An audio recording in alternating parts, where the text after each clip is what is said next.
என்ன செடி? மாமல்லி செடி. அப்படியா? ஹலோ கைஸ், நம்ம இந்த வீடியோல மாம்பழ செடியை பத்தி பார்க்க போறோம். இந்த செடி வந்து ஃபேமஸா இருக்கிற டைம்ல வந்து சம்மர் டைம்ல தான். இதுல இருந்து இந்த மாதிரி பெரிய பெரிய மாம்பழம்லாம் வரும். இதுல வந்து 2 டைப் இருக்கு.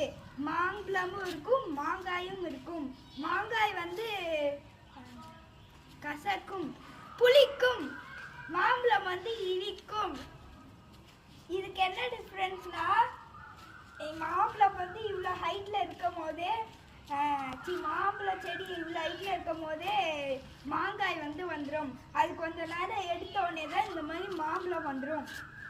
இந்த மாதிரி நிறைய இன்ஃபர்மேஷன் கிடைக்கிறதுக்கு ரியூ இன்ஃபோ சேனலுக்கு சப்ஸ்கிரைப் பண்ணுங்க, பெல் ஐக்கானையும் கிளிக் பண்ணுங்க, லைக் அண்ட் ஷேரும் பண்ணுங்க.